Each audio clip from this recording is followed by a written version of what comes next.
안녕하세요. 한 해가 또 어떻게 흘러가겠나 싶더니만 어느새 9월이 되었네요. 가을이 왔음을 저는 바람 맞으며 느끼고 사는데 여러분들은 어떠신가요? 저는 이맘때가 되면 괜시리 마음이 울적해집니다. 가을을 타냐고요? 아니요. 제 나이는 이제 30 중반이고 그리 풍파를 맞고 산 인생도 아닌데 가을을 타고 말고 할 건 잘 없습니다. 단지 다가오는 추석을 무사히 잘 보낼 수 있을라나 싶은 걱정과 근심으로 인해서 머릿속이 복잡해져가는 시기일 뿐이었죠. 매해 찾아오는 명절이 매번 죽기보다 싫은 며느리가 바로 저였습니다. 친하지도 않고 그렇다고 저를 예뻐라 해주지도 않는 시댁 식구들의 틈에서 혼자 내 가족도 아닌데 허리 빠지게 일을 해야 한다는 게 정말 억울한 노릇이었죠. 하지만 매해 결혼을 하고서 지난 3년간 저는 한 번도 빠지지 않고 남편의 손을 잡은 채 시댁에 왔어야 했어요. 지난 코로나가 터졌던 때에도 저희 남편이나 시댁에서는 단 한 번도 제사를 지내지 않겠다는 말을 해주지 않는 사람들이었어요. 그래서 가기 싫어 죽겠는 마음이 굴뚝 같지만 참고서 시댁을 찾아가 꾸역꾸역 제사를 지냈습니다. 다시금 시댁에 가야 하는 때가 찾아온 것이었죠. 가을하면 추석이었고 추석하면 가을이었습니다. 제게는 시댁에 가기 싫은 이유가 하나 더 있었어요. 열심히 일을 했지만 대가가 없는 것에 대한 억울함도 컸지만 가장 무엇보다도 시댁에 가기 싫었던 건 바로 거기서 만날 사람들이었습니다. 저희 남편은 시댁에서 둘째이자 막내 아들이고 남편의 위로는 큰형님 그리고 아주버님이 계셨어요. 형님은 결혼을 하셨기 때문에 본인 시댁의 명절을 보내야 한다며 매번 본인의 시댁으로 가시는 바람에 자주 만나 뵙지는 못하는 사이였고요. 그나마 아주버님과 형님 두 분은 시댁에서 마주쳤습니다. 그런데 참 희한했어요. 저희 큰형님께서는 직업이 약사시거든요.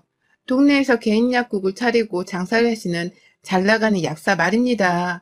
결혼도 저보다 먼저 하셨고 제가 이 집안에 시집을 오기 전까지는 저를 대신해서 혼자 시어머니 옆에서 며느리 노릇을 잘 하셨다고 들었는데 제가 시집을 오고 난 후로는 엄청나게 게으름을 피우셨어요.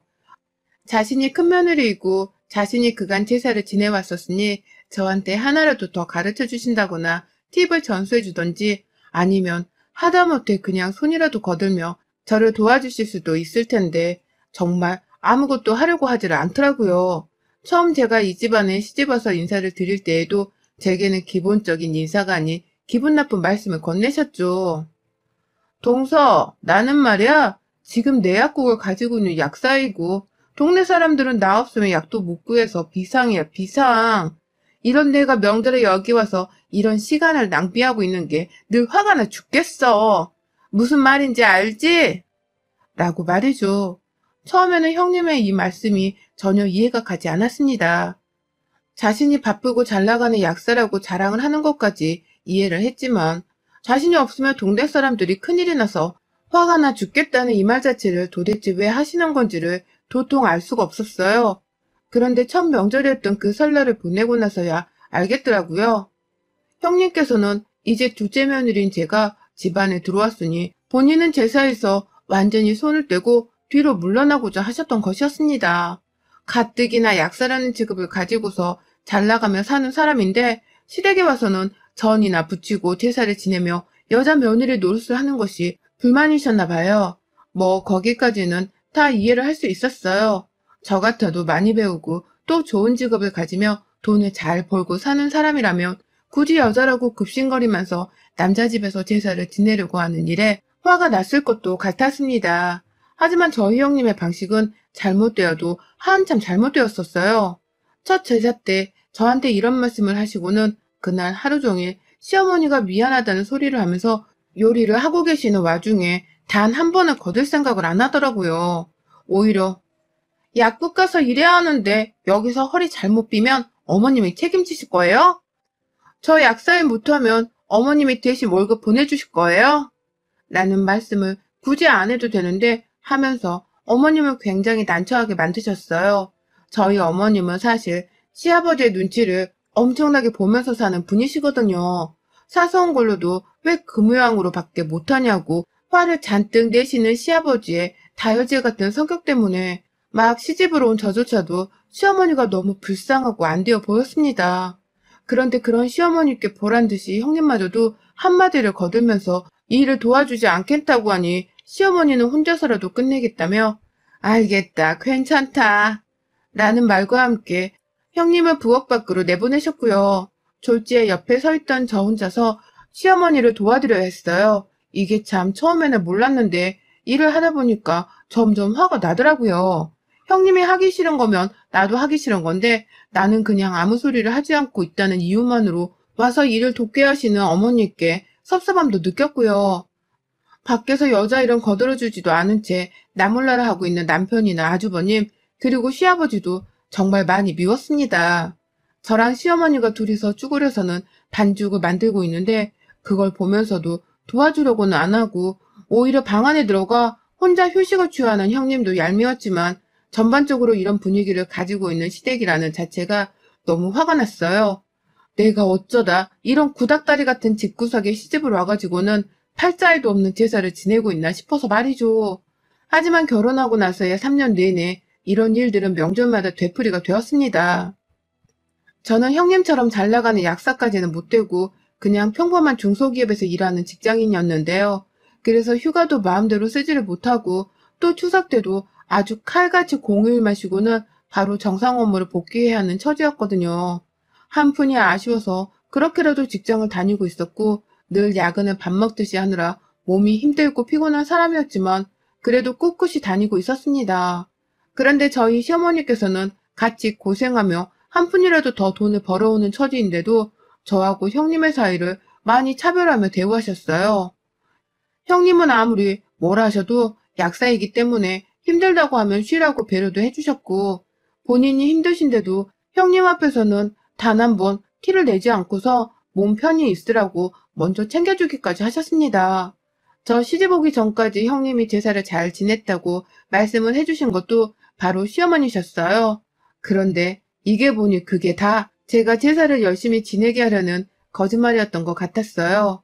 그 정도로 제 눈에는 도저히 믿기지 않을 만큼 형님께서는 제사를 열심히 하라고 안 하셨고 그렇게 만든 건 다름 아닌 시어머니셨죠. 제사를 강요하지도 않고 힘들다고 하면 방 안에 들어가 쉬라고 하시니 형님도 시어머니가 엄청 만만했던 것 같아요.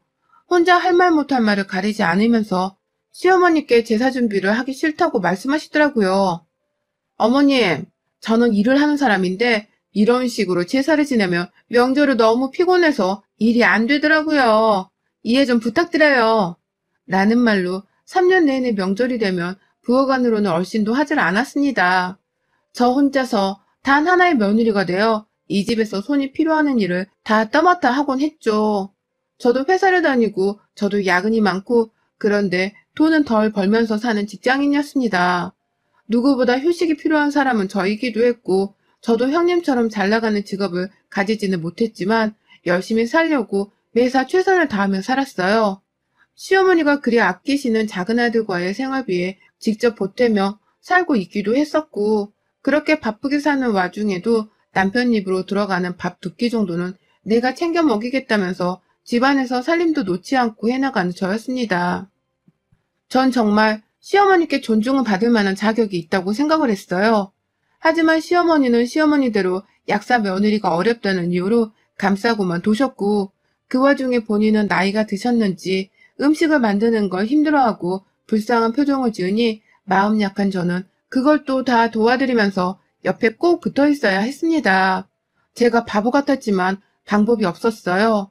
시어머니는 제 윗사람이셨고 누구라도 제사 음식 준비를 도와주지 않으면 시어머니가 혼자서 고생을 하셔야 했기 때문에 제가 꼭 옆에서 일손을 거들어 드려야 했죠.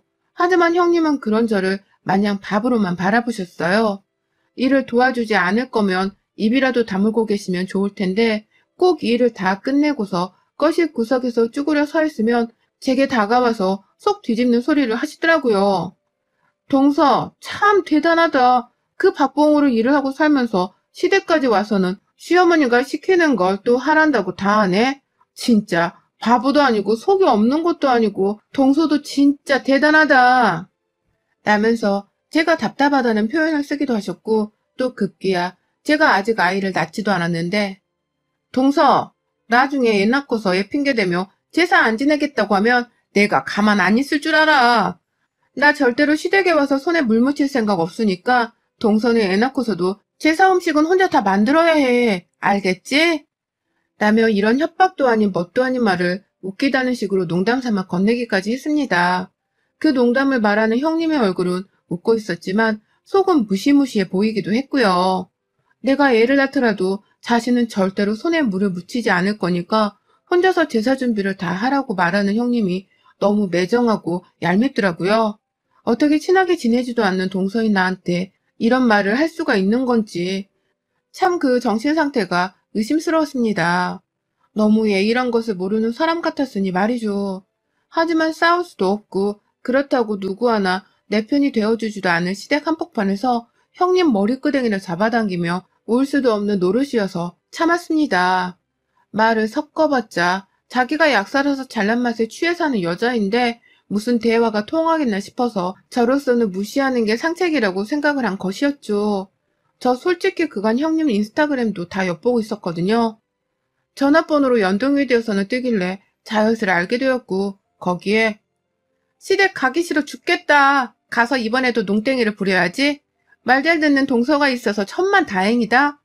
이번에도 말 잘 듣는 동서에게 다 맡기고 그냥 잤음. 라는 식의 시댁에서의 일을 인스타그램에 올려놓은 걸 직접 보기도 했어요. 그걸 다 보고서 형님이 나와 시댁을 얼마나 우습게 아는지에 대해서도 다 눈치를 챘는데 아무 말을 안 했습니다.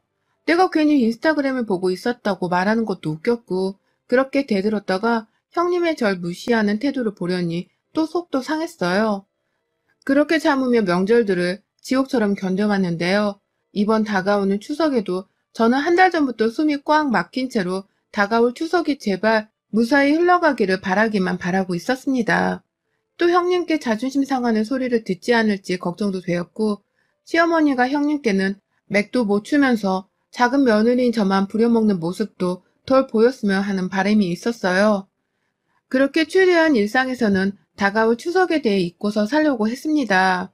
어머니께서 먼저 전화가 오셨어요. 얘야, 잘 있니? 내가 아까 네 큰애한테서 연락을 받고 너한테 전화를 한다. 들었지? 큰애가 이번에 일을 하느라 많이 힘들었다고 주말에는 쉬다가 추석 당일에 집에 온다고 하니까 너는 며칠 꼭 땡겨서 와라. 약사가 오죽 바쁘고 힘들겠니?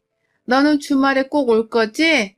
먼저 와서 그냥 우리 집에서 있다가 추석 제사를 보내면 되겠구나.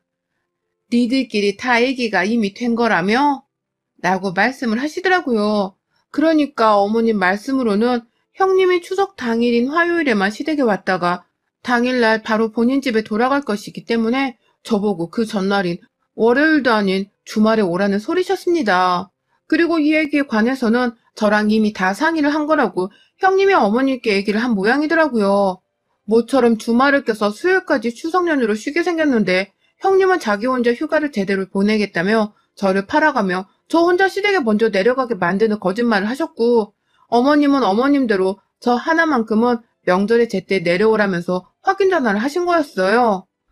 이 소리를 들으니 시어머니가 너무 야속했습니다. 저도 좀 쉬고 싶고 모처럼 찾아온 긴 휴가인지라 주말만큼은 집에서 좀 쉬고 싶은데 그걸 못 내버려두고 오라고 하시니 속이 터질 수밖에요.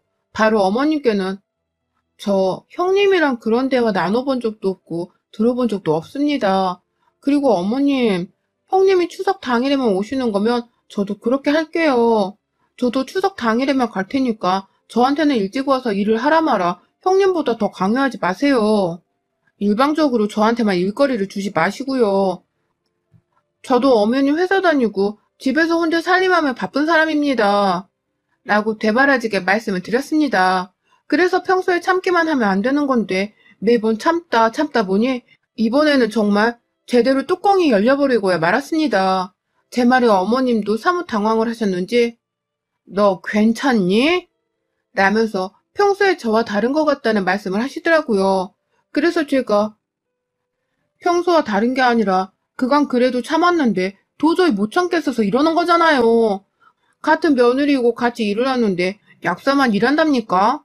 저도 일하느라 뼈 빠지게 힘들어서 주말에는 쉬어야겠다고요. 라고 소리를 쳤어요. 어머님은 졸지에 아, 알겠다. 그럼 너도 추석에 와라. 라고 얼떨결에 제 말에 수긍을 하셨고 저는 단박에 그 소리를 듣곤 전화를 끊어버렸어요. 그리고는 바로 형님 인스타그램에 들어가 봤습니다. 정말 혹여나 싶어서요.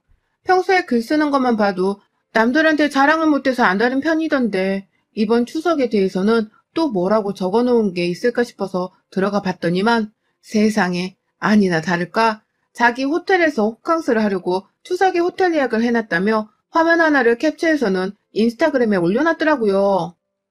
내가 동서처럼 바보도 아니고 추석에 시댁을 왜 가? 그냥 쭉 안 가려다가 착한 며느리 코스프레 해야 해서 추석 당일에 얼굴만 비출 예정. 라면서 말입니다. 머리 뚜껑은 열리다 못해 하늘로 승천을 한 듯 했고 저는 바로 그 인스타그램 사진과 글을 캡처한 후 형님께 전화를 드렸어요. 무슨 일이냐고 인사도 없이 전화를 받는 형님께 형님, 저도 이번에 추석 당일에 시댁이 내려가니까 그렇게 아세요. 라고 말씀을 드렸어요. 그러자 형님은 동서가 추석 당일에 내려간다고? 그러면 시댁에서 제사 음식은 다 누가 해? 라고 묻더라고요. 그래서 제가 어머님이 혼자 하시던가 아님 추석날에 우리 셋이 모였을 때 다 같이 하려고 하시겠죠. 라고 대답을 했습니다. 뭐 그런 당연한 소리를 묻냐고 말이죠. 그러자 형님께서는 아주 당황해하면서 되묻더라고요. 아니 동서가 뭔 일 있다고 주말에 안 내려가고 추석 당일에 내려가겠다는 거야? 동서가 왜? 동서가 전문직에 대해서 잘 모르는 것 같아서 내가 말해줄게. 나는 약국에서 일하는 약사라서 몸이 10개라도 모자랄 정도로 힘드니까 주말에는 좀 쉬면서 체력을 보충해줘야 해. 그러니까 나도 이번에 시댁에 당일이라도 참석을 하겠다고 한 거고. 그런데 동서는 나처럼 전문직도 아니고 그냥 회사 하나 다니는 주제인데 나랑 똑같이 주말 내내 쉬다 추석 당일에만 시댁에 가겠다는 게 말이 되는 소리야? 이건 아니지. 라고 하면서 제가 시댁에 늦게 가고자 하는 이유 자체를 이해를 못하더라고요. 마치 자신을 따라서 늦게 땡깡을 부리려고 하는 저를 혼내려고 가르치려고만 하는 듯이 역정을 내려고만 했어요. 그놈의 전문직 거리면서 말입니다. 그러니 저도 화가 날 수밖에 없었죠. 아니 형님, 아이고 누가 들으면 형님이 의사라도 되는 줄 알겠어요. 제가 언제 형님이 안 바쁘시다고 말한 적이 있어요? 그런데 그거 아세요? 형님이 힘드신 만큼 세상에는 바쁘게 일하며 고생하고 사는 사람들이 많아요. 바로 옆에 있는 저도 그렇게 쇠가 빠지게 일을 하면서 돈 벌어다 살고 있는 중이고요. 저 같은 사람도 주말엔 좀 쉬고 싶고 휴식도 가져보고 싶어요. 형님만 연휴에 호텔 가서 호캉스 누리며 쉬고 싶어 하시는 줄 아세요? 저도 주말에는 그냥 집에서 좀 진득히 누워서 아무것도 안 하고 쉬고 싶어요. 라면서 인스타그램에서 본 형님의 호캉스 얘기까지 딱 뱉어버렸죠. 내가 놀러가는 거 다 알고 있으니까 더 이상 일이 바쁘다는 소리를, 그리고 전문직 종사자라서 제가 함부로 이해를 하지 못한다는 소리를 하지 말라면서 말입니다. 형님은 제 입에서 호캉스 얘기가 나오니 어떻게 알았어? 라며 급 당황을 하시더라고요. 설마 너 내 인스타그램을 몰래 보고 있었던 거니?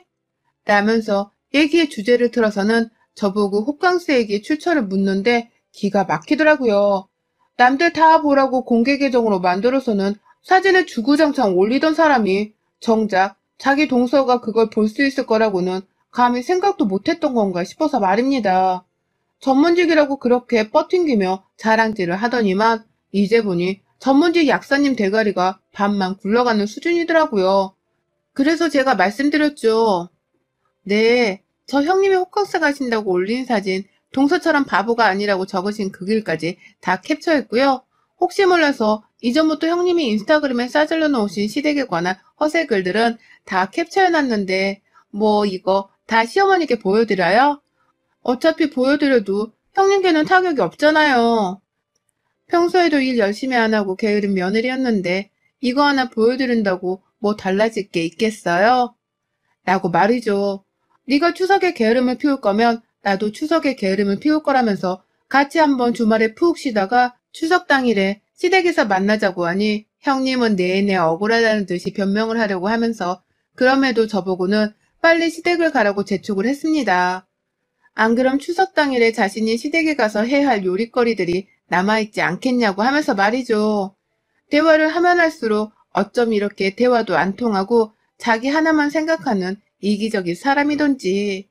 어떻게 이런 사람이 아픈 사람들한테 약을 지으면서 도와주는 일을 업으로 삼고 있는 사람인 건가 싶더라고요. 그래서 저도 마지막엔 예의고 뭐고 그냥 말까지 놓고 이판사판으로 나갔습니다. 야, 네 손에 물 묻히기 싫으면 그냥 오지를 말던가. 그 와중에 착한 며느리 코스프레 하고 싶다고 당일에 와서 얼굴만 내밀다 가겠다는 게 뭔 개소리냐? 너 때문에 내가 남편이랑 갈라서고 혼자가 되는 한이 있더라도 이제부터 명절에 나 혼자만 제사 지내진 않을 거니까 너도 각오해. 이번에도 농땡이 부린다고 혼자 손 떼고 방에 들어가 잠이나 쳐자고 있으면 그땐 내가 네 얼굴에 물바가지를 쏟아 부어서라도 끌고 나올 줄 알아. 알았어? 정신 똑바로 차리고 있다가 추석 당일날 보자. 그간 해온 것처럼 추석에 또 손 놓고 있으면 너 진짜 내가 가만 안 놔둘 줄 알아. 라고 말을 했죠. 제가 공개된 사연이라 제 입에서 내뱉은 욕설까지 적지는 않았지만 정말 형님한테 욕설까지 해가면서 시댁에 와서 손에 물 묻히고 하나라도 도우라고 협박을 했습니다. 그 바람에 전화 너머로 형님은 제 말뿐새가 버릇없다며 아주 콧바람으로 화를 내고 난리더라고요. 제 도발이 제대로 형님을 자극해 버렸던 것입니다. 형님은 내내 제 빠른 말에 대답할 기회도 놓친 채 기가 막히다는 숨소리만 가득 뱉어냈는데 저는 그런 형님이 더 열이 받았으면 하는 마음에 더욱 매섭도로 몰아붙였어요. 어쩌나 이제는 착한 며느리 코스프레를 하지도 못하겠네. 내 앞에서 그 역겨운 짓 한 번만 더 해대면서 내숭 떨고 앉아있으면 너 진짜 내가 손모가지를 부러뜨려서라도 약사질도 못하게 할 줄 알아. 라는 말로 몇 번 더 수화기로 소리를 지르다가 전화를 끊었어요. 이렇게 극단적으로 얼굴을 안 본 채로 전화상에 싸움을 할 생각은 전혀 없었어요. 남들과 이렇게 싸워본 적도 단 한 번이 없었고요. 하지만 호캉스 가면서 일이 바쁘다고 거짓말하고 있는 게 눈에 훤히 다 보였고 착한 며느리 코스프레라도 하려고 추석 당일에 시댁에 오려고 했다는 것도 제가 뻔히 다 알고 있었는데 그런 와중에 자기는 전문직이라서 원래 바쁘다는 헛소리를 해대며 저를 다시 깔보는 듯한 말을 꺼내는 것을 참을 수가 없었습니다. 그러니 저도 손모가지를 부러뜨려서 약사질을 다시는 못하게 만드는 한이 있더라도 그 입을 다물게 해주겠다며 전화기 너머로 오만 욕설들을 쏟아낸 것이었죠.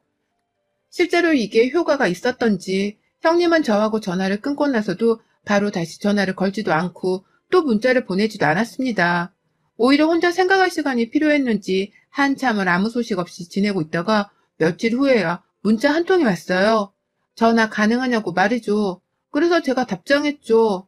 할 말 있으면 추석 당일날 나눠보자고요. 나도 할 말 많으니까 아직. 라고 말입니다.